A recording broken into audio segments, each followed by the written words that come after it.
All right. So just moving on from what we're talking about, Dad.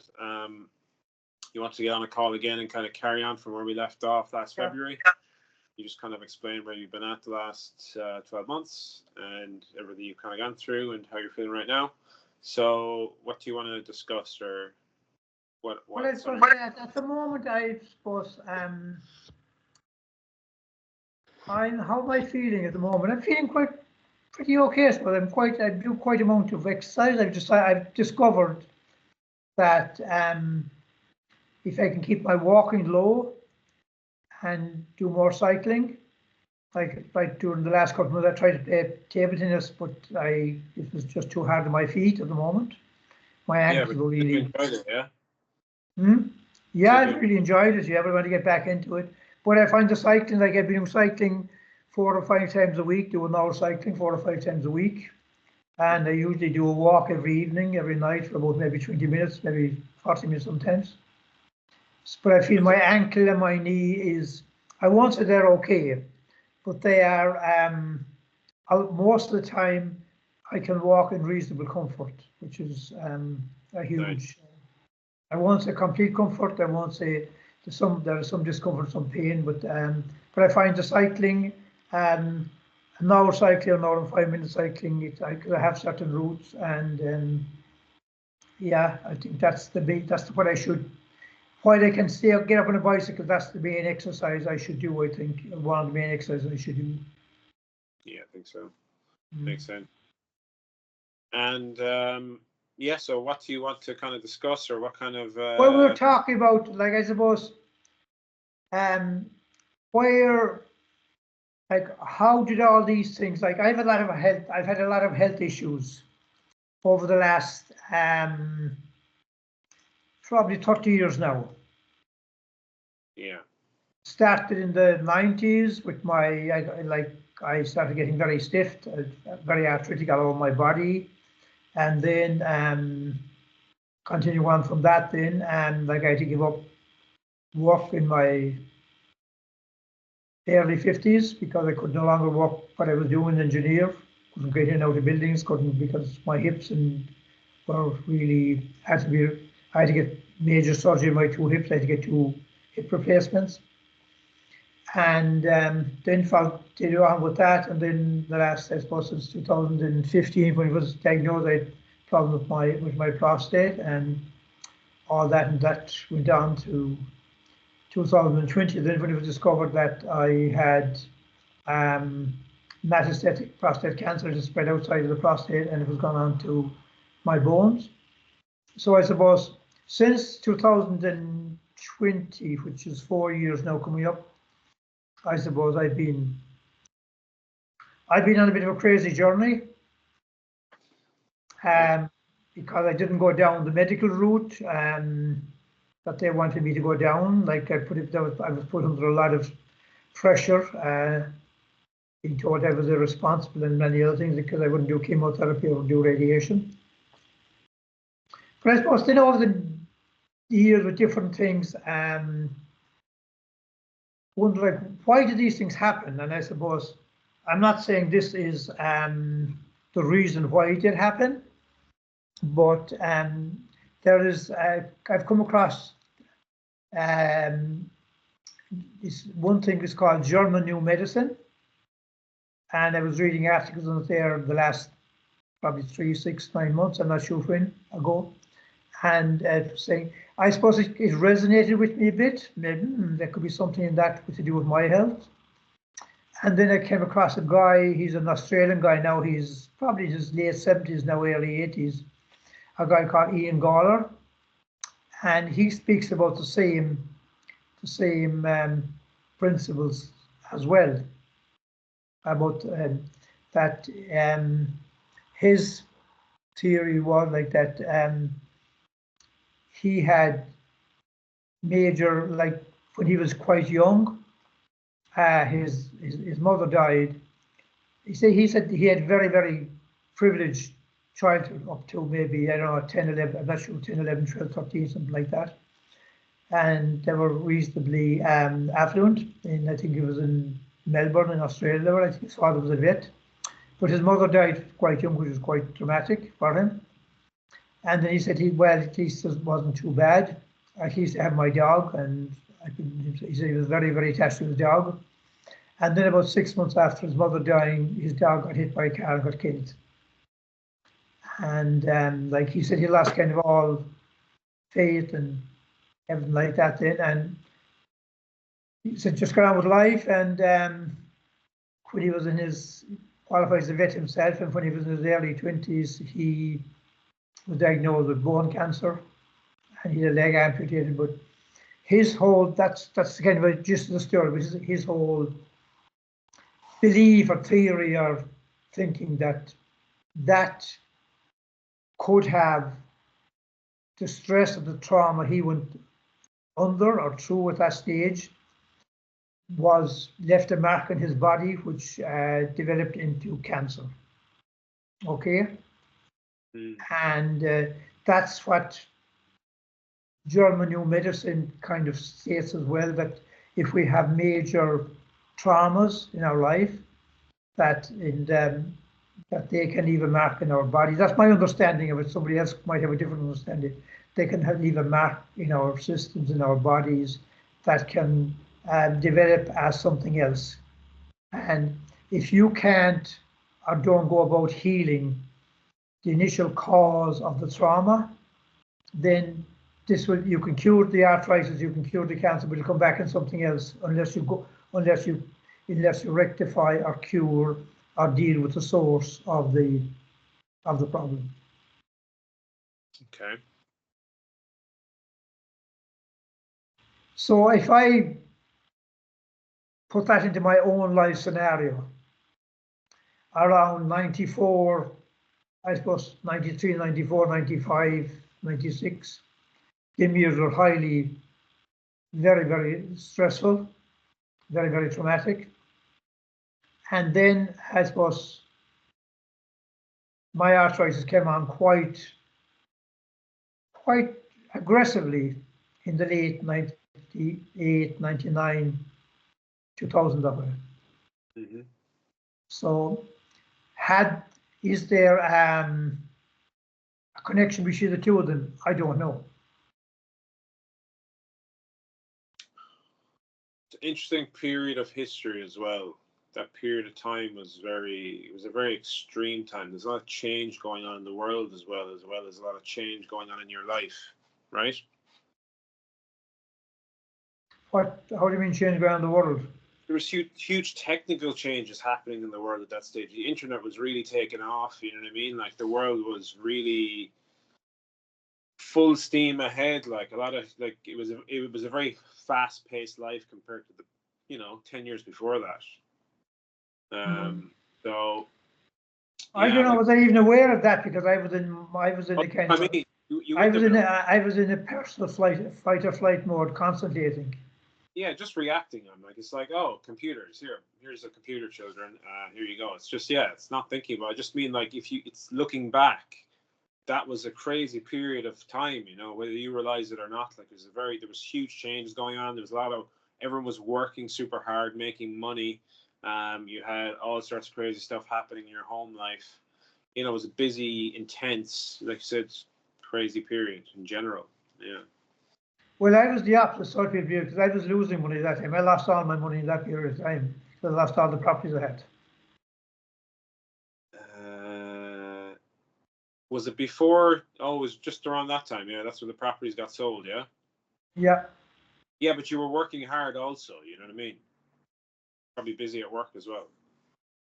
Well, yeah. No, I don't think I was any busier than I was before that. Okay. Yeah, stressful time, like you said, really stressful time. So carry on.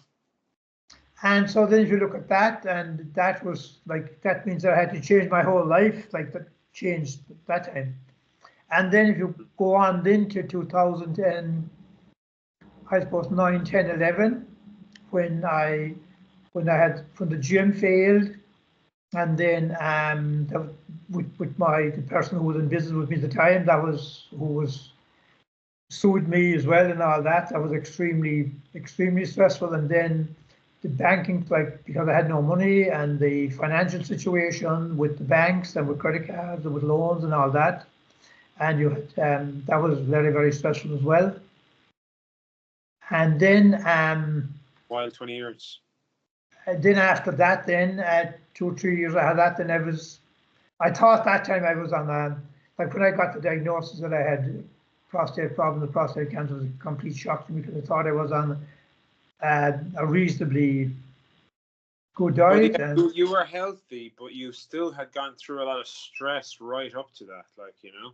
yeah, like right through that time, like there was a lot that. It was like one thing. There was a period though where you were thriving, like, you know what I mean? Kind of the period before, not thriving necessarily, but living a good life. Like, you know, I would say, like, when you lost everything, not lost everything, but the business and all that shit happened. When did you go to Glasgow?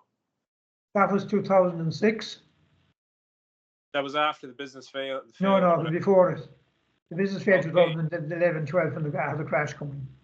Yeah, 10, so there was 11. a kind of in between period where you were going good, but I guess. Oh yeah. 2000, probably from probably 2000 to 2008 would have been quite a lot of good things would have happened. I learned about nutrition. I learned about all that. I learned about fitness. I got training for the first time in my life. So there was a lot of good, like, healthy things happening in that box in between them 2 times.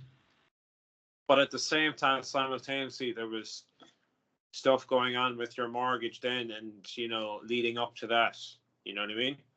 Well, everything was going okay. Like, it was when after the financial crash 2008 and 2009, and like, and then it was that at that time I set up the business, and like, I was leveraged completely, leveraged to the hilt, like, you know what I mean? Must have been some kick in the. And the business was going fantastic. Like, the business was ahead of schedule, as businesses go. Like, for the first 6-9 months. Timing's everything. And then you had a budget that brought in universal social charge, which a lot of the clients in the business were health workers. They were from the regional hospital, from the health. They were, and their wages were cut by 25%. Yes, that's the beginning of the. You know, what year was that? I'd say that was about 2010, 2011. I'd say. That was probably when things really hit rock bottom. Like, oh yeah. In the physical economy, like on the ground. Yeah. The same time in Limerick closed. The same time. Yeah, it's when everything kind of bottomed out, and that was kind of the bottom of the barrel. You know, obviously. Yeah, it took a couple of years. Took about 2008. It was the end of 2008. The crash was, and then people said, "It'll be okay. So it won't be bad. It won't be too bad. It won't be too bad."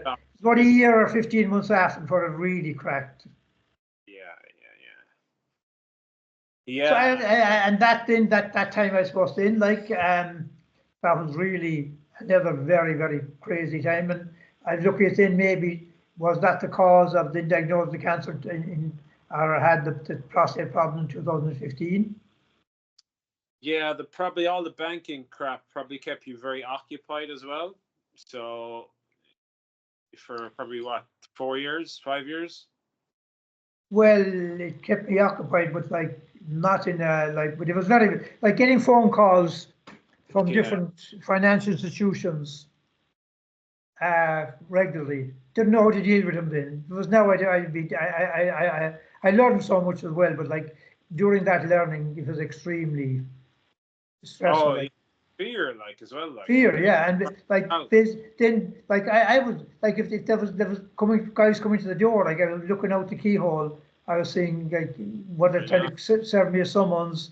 What that's it was. The aftershock as well of losing this. So the business was the kick in the stones, and then that's the aftershock of just continuous stress. Then dealing with the aftermath of the business failing. Like, I remember you telling me don't be opening up any letters.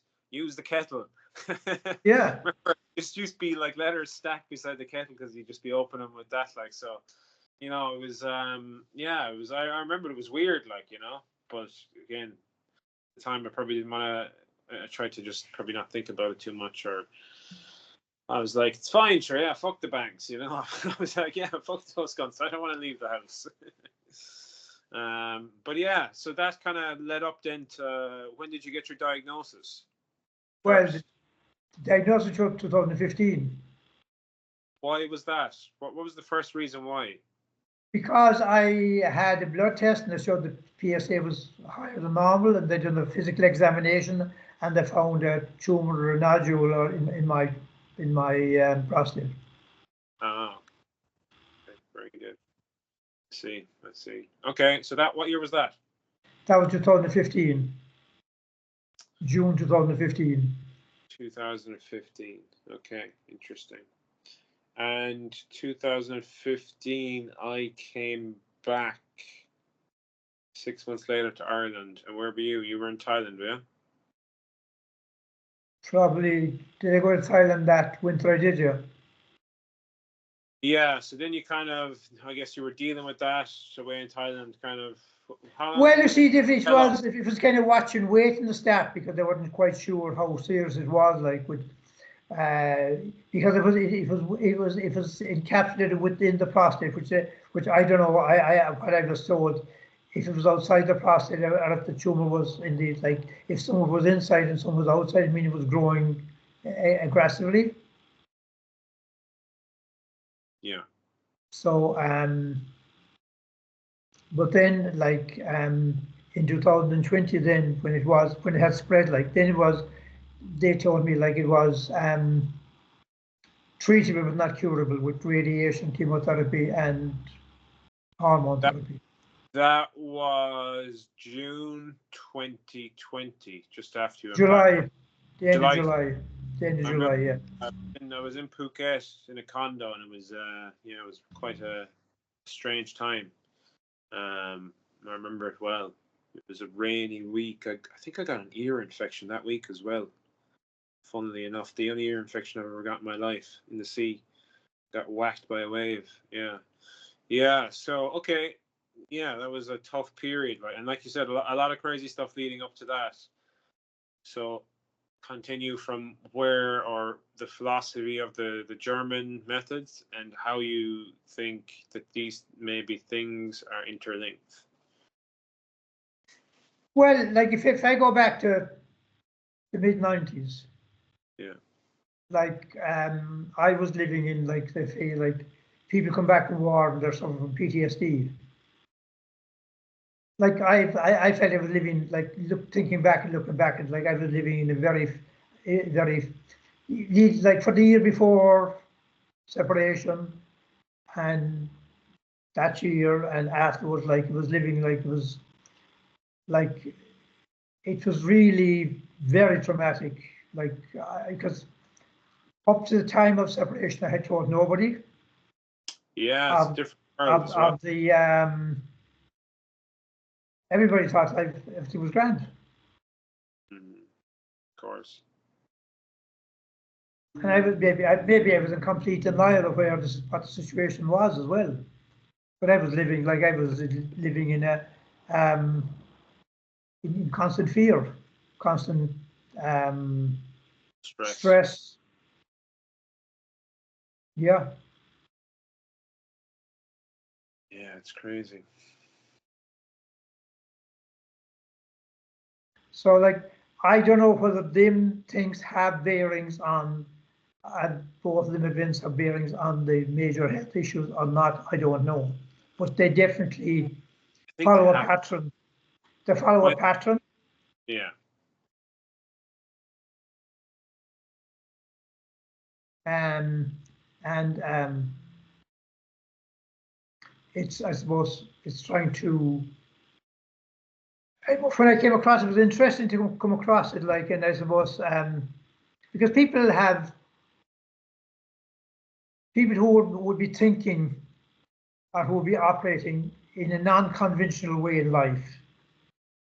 Like if you like some people say, okay, you can't, you go to the doctor, you go for surgery, you go for chemotherapy, you go for radiation. That's how you deal with it.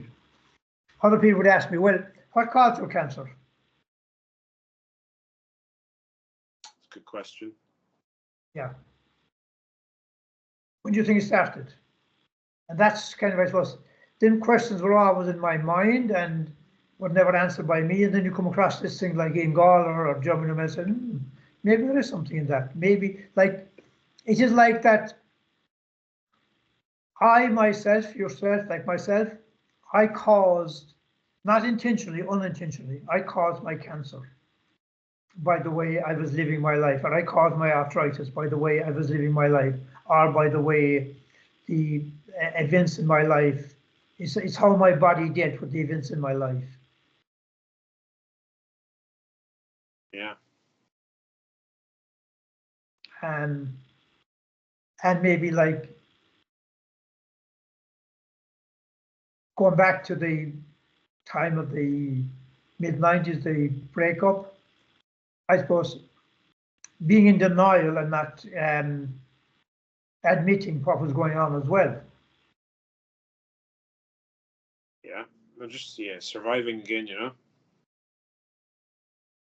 Well, maybe that's the only way, like, I knew how to deal with situations. It was where and it's not the kind of self-criticism, it was where I was at that stage. Yeah, of course. Nothing wrong with that at all. It's just the reality.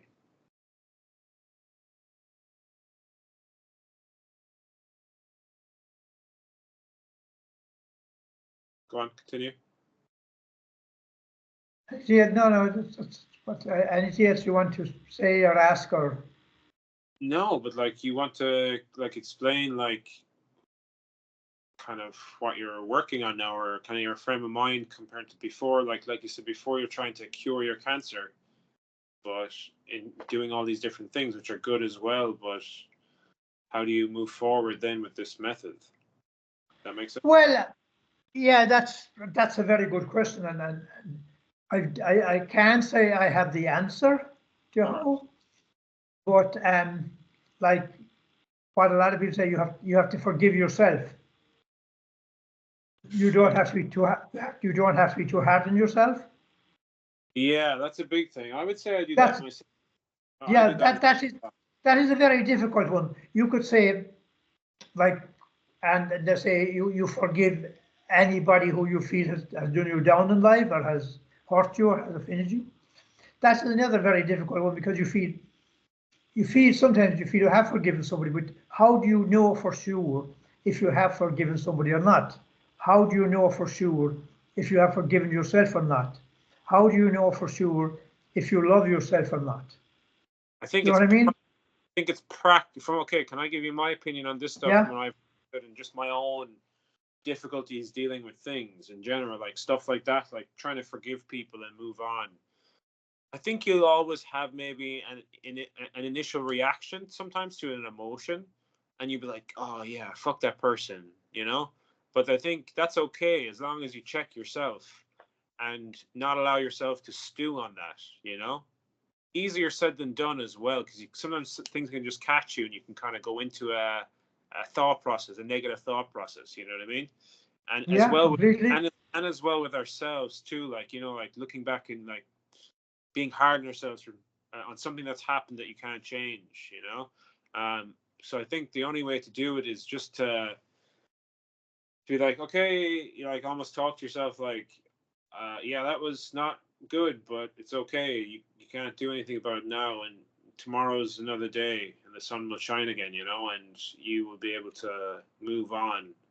And you might feel angry or whatever, some negative emotion towards someone who did something to you in the past, even though you thought you moved on from it. But you have to go, okay, yeah, I feel bad about that today, but I'm not gonna feel bad about it tomorrow because I understand that I'm not angry at them. This is just an emotion, you know? Yeah, I completely agree with you. Like, but that's the kind of that's the tricky part. I feel that, like, Yeah. I would have done a lot of personal work, like on myself, on healing, on forgiveness, and all things like that. But you say to yourself, like, okay, I have forgiven this person because I feel they done me wrong in that thing. But then you say, how do you know? For, like, my question, how do I know for sure? I don't think But you ever can. why are you forgiving them? Well, I think you have to forgive people because that's you can move on unless you forgive people. Well, you have to want to as well. Like it's like But yeah, completely and totally. But you the can reason I move want on. to forgive people is because I know it's a waste of time not forgiving them, and that I'm thinking about them when I shouldn't be thinking about them. You know, it's like a waste of time. Yeah. Yeah, but like my I won't say it's my conundrum is with my thing is like I feel that I have forgiven. This, you don't have to like forgiving people doesn't mean you agree with them or you're happy with what happened like that. But No, no. my conundrum is how do I know myself? Like I can say I forgive so and so for what the person done to me, if I feel I was wronged or whatever it was. But like there is a feeling about you do something and do you really do it? You know, it's very subtle. It's very I, fine line. I know, I know. It's more like, yeah, you're like again. Maybe forgiveness is the wrong word. Maybe it's acceptance as opposed to forgiveness. Accepting that you will forever not like them or be angry with them, but you don't really want to give them any thought. More so Yeah, than yeah. that's probably healthier than actually forgiveness. Because like what like you said, what does forgiveness mean? Like that, like okay, they did something bad to me. I don't really want to think about it anymore because it wasn't a nice thing. But also, I don't want to think about them because what's the point? Because that was a negative experience. Why do I want to think about that again? Like it's a waste of time. Even though we might do it every so often, it means you just kind of have to nip it in the butt, So Well, yeah, I maybe suppose, yeah, the way I would look at it, you can forgive, but you can't forget about what happened. You never forget what happened. yeah, whether it's subconsciously or consciously, Yeah, I would agree with that. I would agree with that. Yeah, like the human brain is a sponge. Yeah, okay. so So that is kind of like going back to them things. I suppose that is the process of, I suppose the way the way I see to move through that or all that is to have more self-compassion, yeah, uh, I'm positive and the person you don't like. It's like I can think now. There's yeah, one but it's like I think to be more focused on myself and be more yeah, appreciative of everything I have, and yeah, not and not to be everything that I don't have because of circumstances. because of past circumstances, current circumstances. Yeah, I agree. I agree. Like that's the key, isn't it?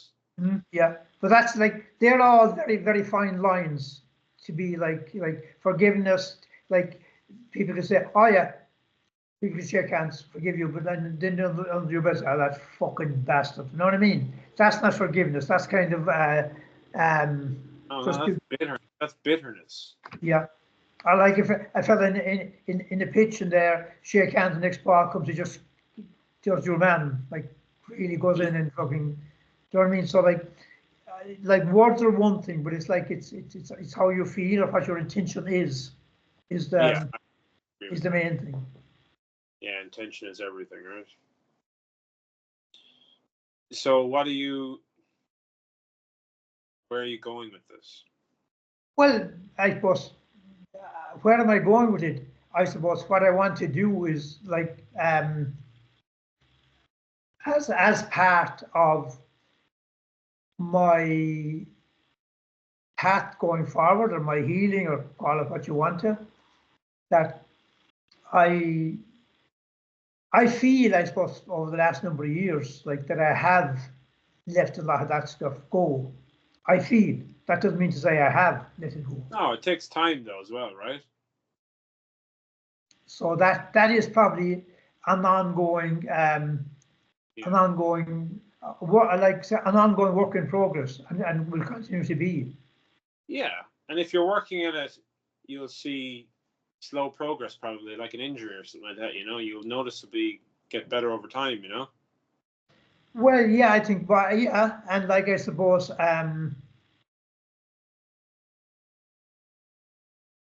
it's try to do it without. And I suppose another big thing is like you often some things that I do, I would say like is that me? Is that my spirit or is my ego? Yeah, I don't know. And that's another very, very subtle situation. Practice, I guess, as well, right? Mm. Understanding yourself and how you are. Like I would have met people in life and I'd know there could be quite important people that could be doing fantastic work, but I know as well they have a very big ego.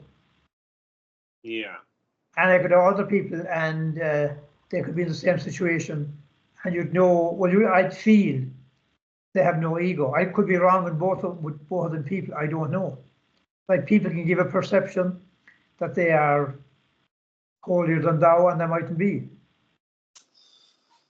Yeah. Perception's important in that sense, you know? Mm-hmm. Yeah, it's a strange one. I think a lot of people give off a different perception as to how they actually are, though. Deep down, you know? Well, yeah, like we don't wear our heart in our sleeves. No, But generally not. we can't either. We have to protect ourselves. Yeah, I know, right? Very important. Very important. That was a Because big. if you do, you can be screwed very, very easily in this world we have. Speaking of that, like I don't need to bring Mam up or anything like that, but I think that was a big issue with Mam's growth in the last year as well, was privacy for herself, you know? Everyone else is not dealing with her problem. She's dealing with it herself. No one else is in her world. So we chat to her about how she's doing, but we're not listening to all the details, her inner secrets, you know, that all her things that, you know, like most people have like a lot of privacy, you know, in their personal area of their life. You know what I mean? I think it's important. It's huge, you know, like you said, it's, we all need our own privacy, you know? Okay. So how are you doing? What are you practicing, or do you think you're onto something, or? No, I wouldn't say I've discovered anything. I suppose I suppose I have. It's things that I had been doing. I suppose that I might not be doing as regularly as I should, like meditations. Like I would be doing meditation quite regularly now. I'd be doing breath work quite regularly now. I would be, and I think it's like it's having more discipline about. You feel like you have a reason to do it more so now, yeah? Well, I think I always had a reason to do it, but like sometimes I can procrastinate and say, "Sure, look, I'll do it," and it's nothing to do with time or anything doing anything else. Like it just you can put things off. Um, but I think I have to be more disciplined on Important. important things, yeah. And I suppose as well as that, something I probably have to let go of, like, is probably over the years, and I feel a bit probably hard done by as well. Chip on your shoulder. Well, because I suppose I always felt that I was on my own, rightly or wrongly. On your own, in what sense? Well, in every sense, like on my own, dealing with my cancer, on my own, rearing a family, on my own, yeah, like financial problems. I mean, a lot of them, but that's just a feeling. That doesn't mean to say it's right or it's wrong. But the majority of the time you were on your own with all that, right? Because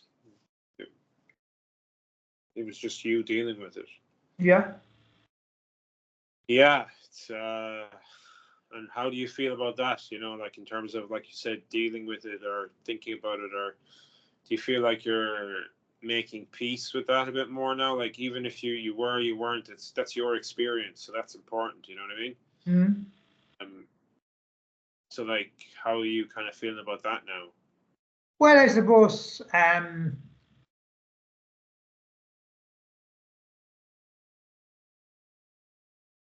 it depends on how I feel on a day-to-day basis. If I feel good, it's quite small. If I don't feel good, it can be quite large because I can say, oh yeah, I've no one to depend on to do anything for me.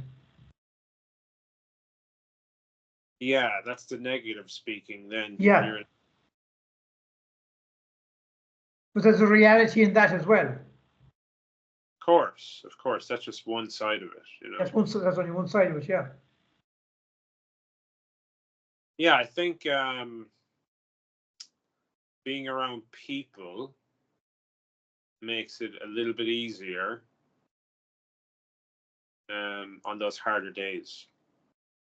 Yeah, but then again, I suppose the way I live my life and have lived my life, I have probably lost more than gained, like people in my circle. Yeah, it's hard the way you live. So do you think you're going to try and maybe work on that? Like if you're going to be in Spain, it seems like you have with the joining the club and the Pilates. It's like, I think it's a start, right? Yeah, but a lot of that is so much is based on reality. Okay. And a lot of it is based on perception of how you feel about situations. Yeah, exactly. So, like you can be with all the people in the world and you can feel miserable, and you can be alone and you can feel quite happy. Of course. I just think the more we spend alone together, the more we're in our head, the easier it is to kind of do the, the negative side of things, Completely agreed. Yeah. Yeah, that's interesting. So like kind of, do you feel as well, like, do you feel like you don't have support from us? Well, it's not that I don't feel I don't have support from you, but it's like there's days, yeah. But you're not like because where you are, you're all over the world. Yeah, I think I honestly, when you texted me the other day, I felt homesick. I wanted to see you. Just felt guilty and bad. I don't know why. And it's not. That's the way I want you to be free spirits. You know what I mean? Well, I don't necessarily want to be doing what I'm doing now, 100%. But I hear what you're saying. Yeah, I'd prefer to be closer to you guys, just to be able to see. Yeah. But like the thing is, like, I made a choice the way I live my life. There are benefits with it. There's so many and good there things. Are downsides with it. It wasn't a life based on fear either. You went out and you grabbed it by the scruff of the neck in that sense, and over a very, like, you came out of that really difficult period and you kind of attacked the world head on. In your 50s too, mind you, in your 60s. So my 60s. Your 60s, yeah, the wild 60s, eh? So yeah, like you said, there's a lot. It's just, I guess, on those hard days, you have to remember, okay, this is the decision I made. Would I have liked to have just stayed at home and not gone anywhere and just kept a few friends?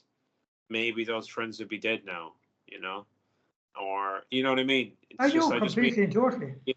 So it's just, it's checking yourself, like I explained earlier, right? Like you do, I'm sure you do to yourself anyway. Like it's just checking ourselves to be like, hey man, like same to me when I was stressed out more last month. It was like, Jesus, like how much have I achieved in the last 3 months? Like I've done this, and this that I'd never done consistently ever. It's like, I'm sure you do that to yourself too. Do you? Oh yeah, like sometimes I say, oh geez, like I put it like, where's home? Is it Derryfather? Is it Kerry? Like I'm like, I'm like, and then when I go back to Derryfather, like you're kind of a stranger there because you're gone for 3/4 of the year. Yeah, but then when you stick around for a few weeks, you realize you're not a stranger as well. You're like you like your home and holidays, like, so you don't know what's going on. You're kind of not in. But you definitely, you'll meet people, like, you know what I mean? Oh yeah, You're back. like if I go down to Kerry and meet up with your friends and Sheila and Mary Jo and their families and other people and stuff like that. That's all very good. Like, and then, like I say, Jesus, like the crazy things I've done over the last 10 years. Like I remember Jesus going down the Mekong River in a fucking timber boat for 2 fucking days. I remember myself. It just it's something fucking crazy, dangerous things. Where I said, look back and think, Christ Almighty. I remember in the Philippines going to a place like Creek Dolphin with half of this guy. We're going on a fucking motorway. Three of us in the boat, like almost 60, 70 miles an hour, no helmets, no nothing. I said, Jesus Christ. I was saying, see, well, if I go, there'd be somewhere to go. And like I remember as well, somewhere on the edge, it was in the Philippines side, got on a boat, went to an island with an outboard engine and a fucking gallon of petrol in the boat because he'd fill up the tank halfway to the island. But like, isn't just what you said there, like telling stories, having a laugh, isn't that kind of like reflecting positively on your life then as well? Like looking back at really good moments as opposed to, oh, Jesus, where am I now? You know what I mean, kind of thing. But I think you need, in order to be able to do that, you need someone to talk to about it. Like we're talking, we have these chats as well, which I fully appreciate too. Like, but like, yeah, I think more of that is important, right? Yeah, no, yeah, I completely, like you see, you can't have one without the other. Of course, I know. You can't have them crazy. I know, but I want a crazy thing, but adventures, if you stay at home and have your comfort of your social circle. Yeah, you can't have your whatever it is. You can't have your cake and your tea or something. You can't have your cake and eat it. Yeah, you can't have your cake and eat it, exactly. Yeah, so yeah, like, well, like it's good.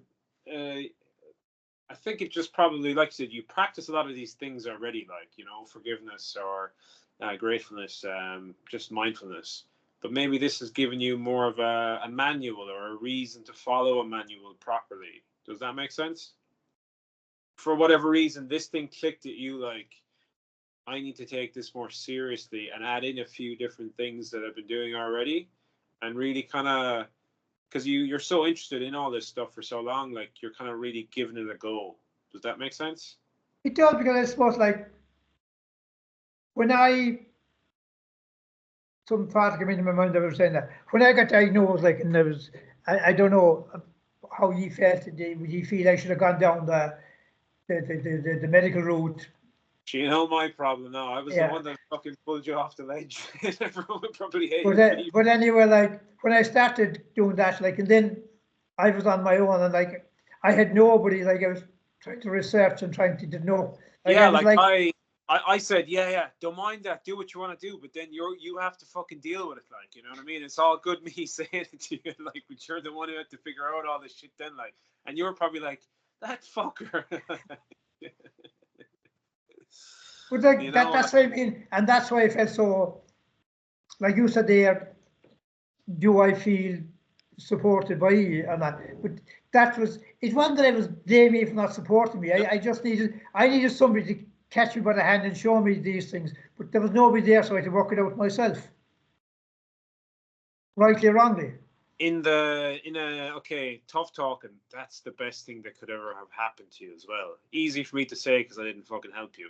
I'm sure I helped you with things, but I just mean I wasn't there when you needed me at that moment. You know what I mean? But like, I don't, looking back, I don't think anybody could, because like I didn't know what I wanted. I was like, I was dropped into the middle of this thing, and they say find something. What do I find? Well, whatever is going to work for you. What's going to work for me? That's up to you to find it. Like it was like that. Even like the whole thing with the fund, you know what I mean? Like everything that happened was wild, like just crazy. How that all thing fell out, and you must have been like, what? How did this happen? Yeah, completely.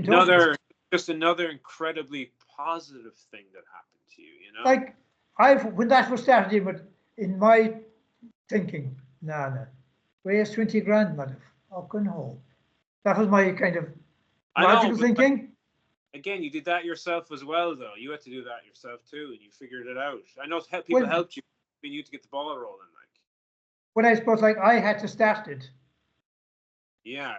Otherwise, And then if we did it, it wouldn't have worked. You know what I mean? then the whole thing just snowballed. If like if it was an absolute like a miracle, like within 7 days. Yeah. I was here in Spain 2 weeks after starting the fundraiser. Less than 2 weeks. 13 days. Do you talk to any 12 of the days. people that helped you with that often? Do you?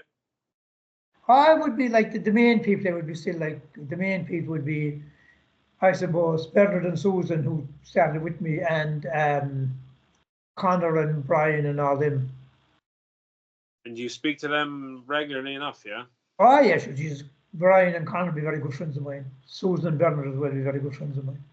Oh, that's good. That's good. Yeah, incredible people. Like they, you got the ball rolling, but they sent it home. You know what I mean? Legends. But yeah, it just shows like as well, people care about you as well, and you're not alone. Even though, so like you would have never met all of those people if you had stayed in your kind of comfortable bubble where you have things around you to keep you safe. You know what I mean? Oh yeah, like that was like completely somebody said to me that, where do these people go? Like I go to bed and it's 7,000. I get up and it's 12,000. Where do those people ever go to bed? This coming from all over the world. I know that. That's what I mean. Like you see, like, but that just kind of explains like what, you know. It's easy to look at the negatives, but like none of this would have happened without all the people you met and sent all the positivity around the world on your travels. All the people, a lot of us people I met in traveling and different things I've done.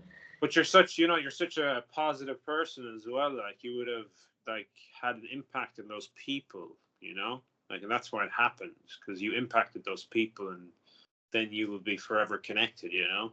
So like you might think, I know physically it's not the case, but like you have way more people than someone who kept it simple and just kept the 10 people around them, you know. Oh yeah, like it's the thing is, that is the big say. I can feel that I have no support system like in my own area. You know what I mean? Yeah. Like and as well as that, like, and this is not a criticism of any of you. None of you are living in the Clonlara area. You know what I mean? Yeah, it's less reason as well to be around there, you know. There's no kids around or whatever. Yeah. 100%. But then the positive side of that is like, I would know, sometimes I say I would know as many people in Chiang Mai as I'd know in Clonlara nearly. Well, now is probably maybe not right now. Not now, but back a few years ago. Yeah, that was your home. Like it was a community. You were definitely very happy there. Yeah.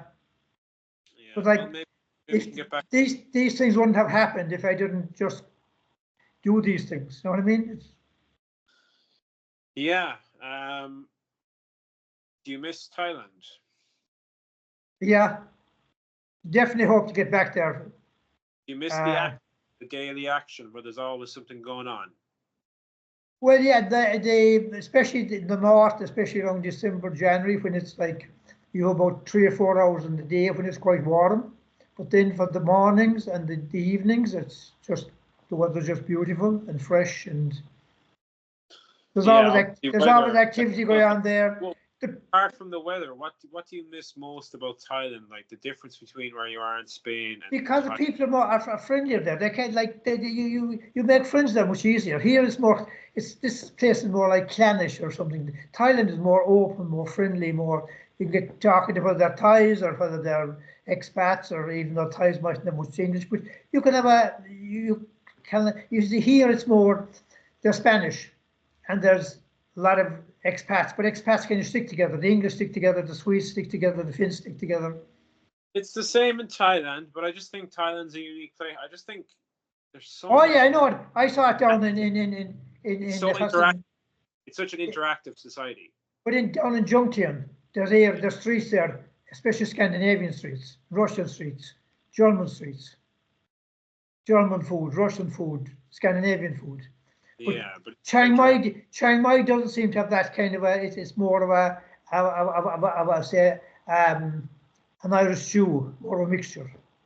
Yeah, it's a local Thai city with a lot of sprinkling of foreigners. But there's no kind of a lot of any foreigners in Yeah, particular. it's a good mix. Yeah, they're international.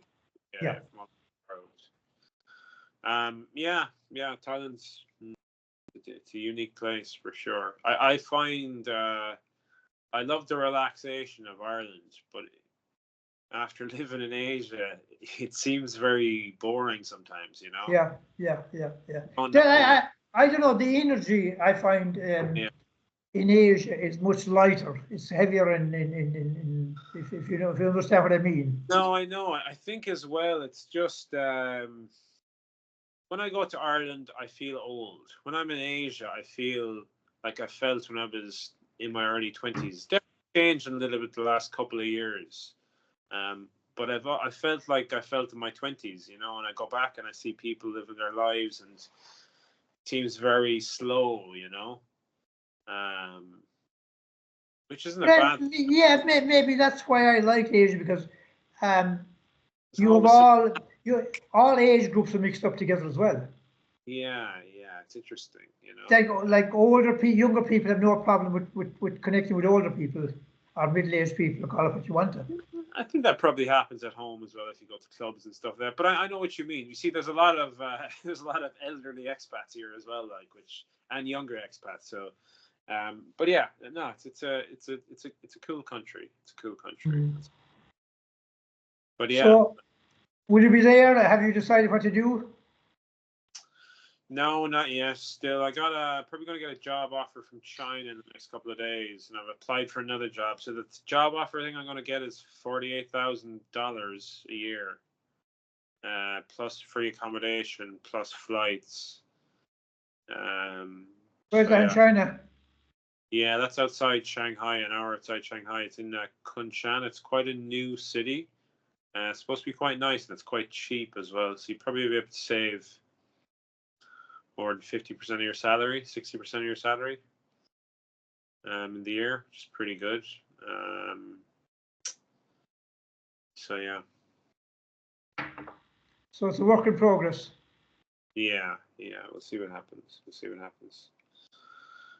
Play it by ear. But yeah, I'm not sure. So we'll see. I'll hear back from Uzbekistan on Wednesday. And I applied for another job in China today in a better school for more money. It's an international American school, so we'll see how that goes. But yeah, that's kind of how it is. Yeah, I think we'll finish that. Will I stop recording? Yeah, we can kind of maybe do another one and just you can go into